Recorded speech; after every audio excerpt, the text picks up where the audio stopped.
So, today I'm going to talk about healing the past and living the present.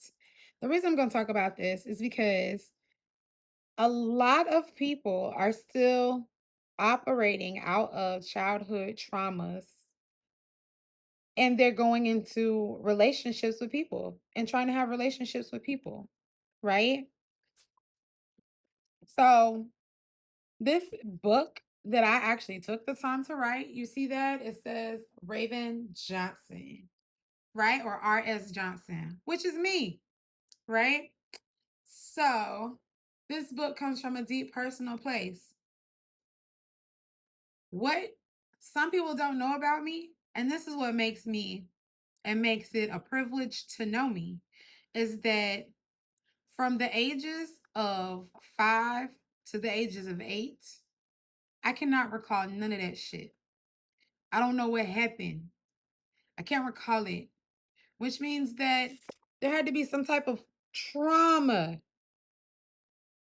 in my life in order for me to not understand what happened or what took place. And the people that I ask that who should know what happened, they can't give me answers. But what this has allowed for me to do is to create a workbook that not only works for myself with healing these and understanding childhood traumas and the problems and all of those things. See this right here? Understanding the traumas that impact on relationships, healing and building healthy relationships, thriving beyond traumas, and final thoughts, right? So, in order for you to know exactly where you're going, and why and what, you got to understand what it is that you experience, right? So, understanding childhood traumas. Some of y'all could stand to understand why y'all act the way that y'all act.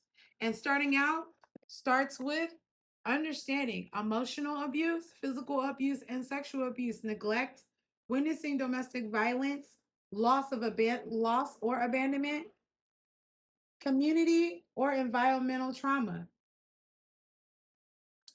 And why does it matter? Why does it matter?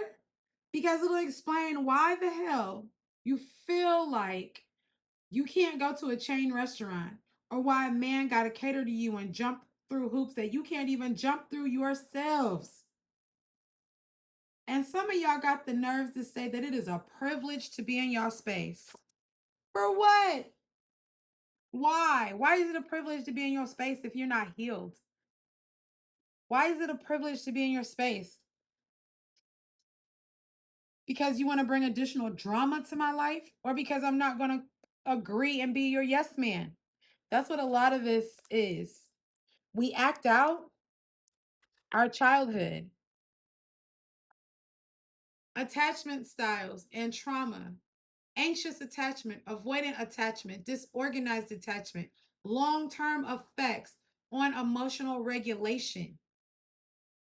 Some of y'all are working in your emotional side instead of taking out your emotions of shit and actually figure out, why do I feel this way? Why is it what this person does affects me in the way that it does? This book you can get on Amazon. Amazon for $14.95.